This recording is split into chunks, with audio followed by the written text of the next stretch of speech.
very, very warm welcome to Big Questions. Do keep filtering in. There's some more seats here at the front if you can't find any over there. My name is Sunny, and I'll be hosting this event today. If you're here for the first time today, very, very warm welcome. I do hope that you find this lunchtime useful and interesting for your own thinking. Big Questions does pretty much what it sounds like. We want to ask the questions that lots of us have about life, about meaning, about Christianity. And today we're going to be asking, is the New Testament a 4th century fabrication? And to help us think more about this topic, I'm going to be inviting Dr. Pete Williams up in a second. Pete Williams is the warden at Tyndale House, based here in Cambridge. Tyndale House holds Britain's finest library for the collection of biblical scholarship, so we're absolutely delighted that he is here today to talk for us. Please do keep texting in any questions that you have throughout the talk. There are numbers on your feedback forms on your tables, and there'll be a time for questions after that. So without further ado, Pete Williams. Well, it's really great to be with you. Just going to not take too long on this topic. I want to begin with a popular quotation from a book some of you may have read, but you're probably too young to have read, called The Da Vinci Code. And this is where the character, the main conspiracy theorist in the Da Vinci Code, he explains how Christianity happened. This is how Saliti Bean puts it. Constantine commissioned and financed a new Bible, which omitted those Gospels that spoke of Christ's human traits and embellished those Gospels that made him godlike. The modern Bible was compiled and edited by men who possessed a political agenda to promote the divinity of the man Jesus Christ and use his influence to solidify their own power base. Big changes took place in the 4th century as the first Christian emperor, Constantine, adopted Christianity as an official religion within the Roman Empire. It wasn't the only religion. Later on, it actually became the official religion. And so a lot of people think, well, that's the point at which power and Christianity really got mixed. And that's when it all changed. And in some sense, that's right. There's some truth to those sorts of claims. But what we're going to look at today is some of the key ideas of Christianity and whether they, as presented now in many churches, they've actually been affected by that. And I want to look at 3 particular beliefs. Firstly, the books that we have as foundational to Christianity in the New Testament. Remember, the Bible's made up of 2 parts. The Old Testament, basically the same books you have in the Old Testament today in this church, would be the same books that you would have in the Hebrew Scriptures in the synagogue just opposite St. John's. So the question is, what about the New Testament books? Who decided that they should come in? Was it the Emperor Constantine who decided he wanted to solidify his own power base? Next idea we're going to investigate is the idea that Jesus is God. So was it the case that at first he was thought to be a human and then over time gradually grew up to be thought of as God? And thirdly, the idea that Jesus rose from the dead. So there may have been all sorts of accretion so that nowadays something gets called Christian and actually it isn't there early on. We can discuss those, but I'm not really particularly interested in that. I'm thinking about the really core ideas, those core ideas that the books of the New Testament, that Jesus is God and that Jesus rose from the dead after being crucified, dying for our sins. That idea that some people in the 4th century, for instance, chose that you would have Matthew, Mark, Luke and John as the first 4 books of the New Testament, the 4 Gospels that tell you about Jesus' life. There's a problem with that, and that is that if you go to Dublin, you can get, it's a bit of a scrap, but you can get a manuscript of Matthew, Mark, Luke and John and the book of Acts. That's the first 5 books of the New Testament. And they are in one manuscript and that doesn't have any other books. They're not in the same order as we have them, but those 5 books alone stand in this manuscript from around the year 225. So if you go and look in the Chester Beatty collection, you can see that. Now that's 100 years before Constantine held the very big church council in the year 325, the Council of Nicaea. So the idea that people in the 4th century, when Christianity had become politically accepted, were the people responsible for the choice of which books you should have in the New Testament is problematic because there are manuscripts from before that time showing these books together. Or to give you another one, this is a manuscript from around that same time, early 3rd century, which has the Gospel of Luke followed by the Gospel of John. We could blow it up and maybe it's a bit too small for some of you to see. Yes, I'm sure it is. I've actually got two manuscripts of the opening of John's Gospel here, one from around the year 225, another one from the year 200. And you can actually read them, and you can read, in the beginning was the Word, and the Word was with God, and the Word was God. Doesn't take long to be able to pick out the particular words, although it's slightly smaller on the screens. So that idea, the Word actually being Jesus Christ, and the Word being God himself, you can find in manuscripts from around the year 200 and earlier than that.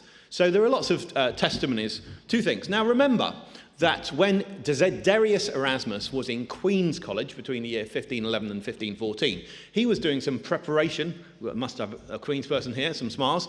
You know that tower, red tower, I think it is, as you go along Queen's Road, where he was up. Some of you may even live there. But he was doing preparation on his Greek New Testament that came out 499 years ago. And as he prepared that, the earliest manuscript he had of Greek was the 12th century. Now, we have much earlier manuscripts going back to the 4th century for the whole New Testament, or 3rd or 2nd century for other parts. So the idea of four Gospels isn't a new idea. Here is a church father 2 generations removed from the founders of Christianity, the apostles, someone called Irenaeus, well-known person in Lyon in France, describing having 4 Gospels as just like having 4 cardinal directions. He says, as there are 4 courses of the world in which we live and 4 universal winds, so the Word, referring to Christ, the architect of all things, who sits upon the cherubim, that's describing, by the way, Jesus, as sitting enthroned on the Ark of the Covenant, which is where God is supposed to sit on the empty seat of that ancient thing. So it's describing Christ as enthroned just as God is, and upholds all things together, when you think, well, surely that's something only God does. Having been manifested to mankind, has given us the gospel in fourfold form, but held together by one Spirit. In other words, we've got someone there in France who's saying having 4 Gospels is just like having 4 cardinal directions, and at the same time saying, of course, Christ is God. Now, the manuscripts I've shown you with 4 Gospels, the one in Dublin, that comes from southern Egypt, and it has 4 Gospels. We've got a guy in France who's got 4 Gospels. You could also go out to Syria, and there's a man called Tatian, it's where we get the name Tatiana from, who actually rolled the 4 Gospels into one continuous chronological narrative, and he did that around the year 175. So whether we're going to France or to Syria or to southern Egypt, we got the 4 Gospels, and we've got that before there is a central place of great power for Christianity. There's no Rome with all the power, well, that Rome exists, but there's no centralized Christian church in Rome which has sway over everything else. There's no great power base. In fact, Christians are having a rather hard time of it, often sporadically, but often being persecuted. So the idea that these 4 Gospels that tell the narrative of Jesus' life in the New Testament were somehow selected by people who are power hungry, well, that wouldn't make a lot of sense. If you were power hungry in the 3rd century, you didn't become a Christian.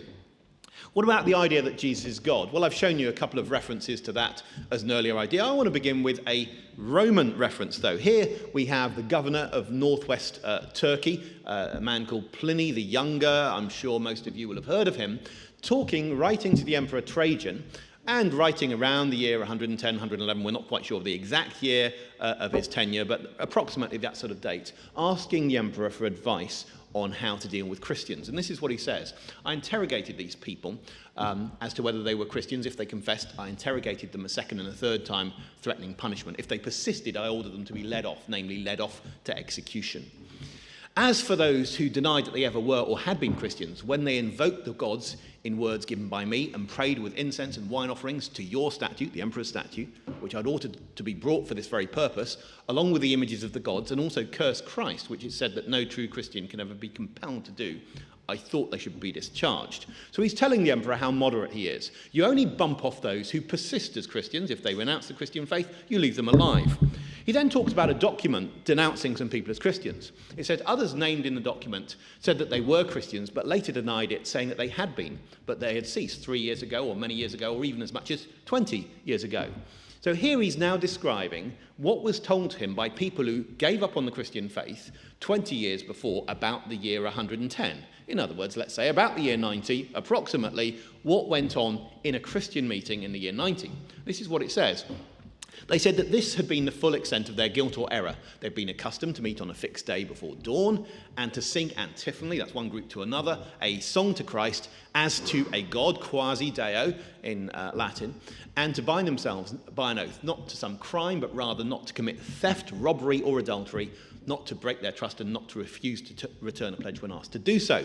So we notice what's going on in the Christian meeting, but what's really interesting is that they are singing to Christ as to a god. Well, of course, there's no word for a in Latin, so is it the god or a god? Well, what we know is this.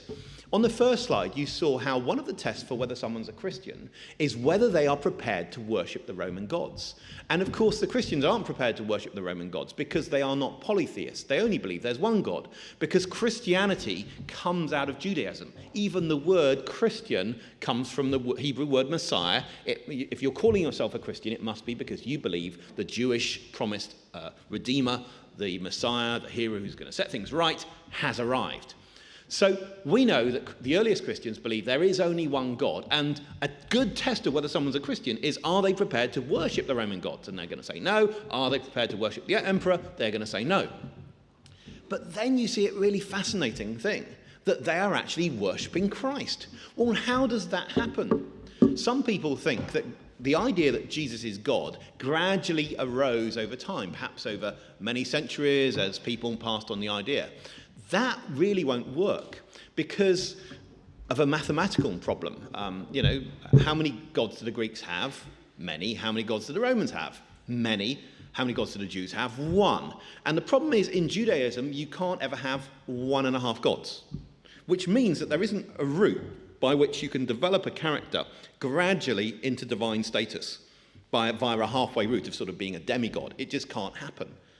So if Christians, and it really seems from all of the early texts, have taken on the categories of Judaism, the only way they can worship Christ is not by gradually him getting a more and more exalted status, but actually by identifying Christ as the one and only God, as the maker of the universe, as the one who's going to judge the universe, and all the things that the Jewish God is the only one who does. That's the only way this can happen. And yet this is happening according to a Roman source, which is a public source. You can get all over the internet. You can look at the documentation on that. According to this Roman source, actually, this is going on in a first century Christian meeting. And so for me, that's a very striking idea. The idea that somehow, let's say, the Trinity, the idea that God consists of Father, Son, Holy Spirit, is just a late 4th century imposition, just doesn't make quite the sense when clearly Christ is being treated as God himself already in the 1st century. He then Pliny talks about how many people of every age, every rank, and of both sexes are being and will be called to trial. And in fact, so many people are becoming Christians in his area, the temples are almost deserted. So when Jesus is viewed as God, that's going on early on. And it's not just that. When you look at the early Christian sources, the things that Jesus is said to do in the New Testament, which I think we can demonstrate is a 1st century set of documents, is that he's worshipped, he's prayed to, viewed as creator, judge. He's called Lord Jesus Christ, and he's actually called God on 8 occasions as well. What about the idea that Jesus rose from the dead? Well, that's not a late idea either. I thought I'd show you a manuscript from the UL. Again, you can see this online. It's actually the earliest Christian manuscript we've got in in Cambridge, which is 3rd century. I'm afraid Oxford does rather better. It's got lots of earlier material. In fact, the best collection of New Testament early fragments in the world and some of them are still unsorted in Oxford, so there's quite a bit of work to do there. They've got through about 2% of the papyri they're working through from the Oxyrhynchus collection. But here we have a bit of the New Testament that's in people's Bibles. It's been in people's Bibles for a long time. People have been reading Bibles in Cambridge since Cambridge began. And yet this papyrus has only really been in the university library for about a century. And if Erasmus, who had been producing his Greek New Testament 500 years ago in Queens, had been told there's actually going to be one day in this town there's going to be a 3rd century papyrus, he would have been amazed, because it just goes back so much earlier than anything he'd had before. And what we find is, as earlier Bible fragments are found in the sands of Egypt, they just fit in with what we know from the later ones. They've got the same sort of text, and you can actually, if you don't want to read it in Greek, you can read it in English. And what you'll find is a book like Romans, there in the university library, actually has, not only does it witness to the resurrection like it talks about it, it actually builds it into the logic of the argument. So here we got Paul writing a letter to churches in Rome around the year 56 or so, and he is writing to them saying, because of Christ's resurrection, that has an implication for what will happen to your physical body. In other words, it's not that he's trying to demonstrate to them the resurrection, persuade them of something you don't believe. He's actually using that already as something that they agree on for a foundation for an argument about what will happen to them. So that's the sort of way that things were presented. It's not that people 20 years after the resurrection were introducing it as a new idea. Actually, it's already there foundationally in the early Christian thought. So is Christianity a 4th century fabrication? Well, it depends what you mean. Obviously, Constantine had a big effect on things. Cathedrals, crusades, those sort of things hadn't happened. Those aren't, I would say, part of core Christianity. They may have been things that have been done in the name of Christianity, but after all, given that there are about 2 billion people on the globe who would espouse some form of Christianity, would name themselves Christians, of course all sorts of mad things, good and bad things can be done in the name of Christianity. I would want to strip those out from the question of core historic Christianity. Jesus and the Gospels, what we have in the New Testament, was that a later invention? One of the things about Christianity that's right at the centre is the idea of Jesus being on a cross. And a 2nd century piece of graffiti, now in Rome, which I'll give you a slightly clearer piece of, depicts this, the ridiculous nature of this a little bit more clearly. Here we have a donkey's head on a cross, a guy presented backwards with his buttocks, so it just is a little bit more insulting. And underneath, we've got a man with his hand raised up in prayer, and then scratched in Greek, it says, Alexamenus worships God. And that's the way someone depicted Christianity. I mean, how the donkey is the most proverbially ridiculous animal that there is. And for someone in the 2nd century, as they looked at Christianity, they looked at something extremely ridiculous, because to worship someone who had died on a cross is to worship a loser. Crucifixion is the way the Romans show that they're in charge, and the person on the cross is a real loser. And so the idea that someone actually on a cross should be worshipped and treated as God was shocking, it was offensive, and quite frankly, ridiculous. And yet that idea has been in Christianity from the very beginning. The idea that our world is messed up, and that in order to pay for the penalty of the sins that we deserve, God himself came in order to suffer and die for our sins. That idea, I think, has been there from the beginning. People have looked at it, and some people have thought that's really great, and some of those are here today, and other people have thought that's really ridiculous. But one thing's for sure, it wasn't invented in the 4th century. Thank you. I'm really sorry if we didn't get to answer all your questions today. There are some texted in that we didn't touch on, but Pete will be around at the front, so do come and chat to him. He'll be around for a bit. And also do stay and chat to those around your table. We'd really love it if you would do that. So if you're here today for the first time, just thinking some of these 3 things through, and you'd really love to just meet up and chat with someone about them, you'll notice on the feedback forms there's a box saying, I'm interested. If you could tick that, leave your name, college, and email. It doesn't say leave your college, but that's very vital. Do leave your college. And someone from the Christian Union will be in touch with you, and that's just a chance to meet up, maybe over a cup of coffee, and chat through some things more personally. And do pop those at the feedback form box at the back of the room. And next to that box, there should hopefully be a range of books. These are written by Christians and are there to help you think more about some of the things we've touched upon today. And if you're here today as a guest of the CU, then they're completely free. So do have a look, check them out. If any of them take your fancy, grab one on your way out. We'll be here again next week, same time, same place, with Elaine Storkey speaking on feminism and faith. Is Christianity inherently misogynistic? So do come back for that. I'd also like to just flag up one last thing. If you look at the Freshers' Feast flyers on your table, the delightfully colourful, fruity flyers, this is happening tonight here in this building at 7 o'clock. If you're a fresher and you want a free meal, come along to that. There'll be a short talk about the full life, and it should be really great fun. I couldn't recommend it anymore. I went there 2 years ago, and it was great food. So do come along to that. In a moment, there'll be some snacks coming around each table. Do stay and chat. If you have to rush off to a lecture, please do feel free to leave. But if not, do stay and chat and have a lovely weekend. Thanks for coming.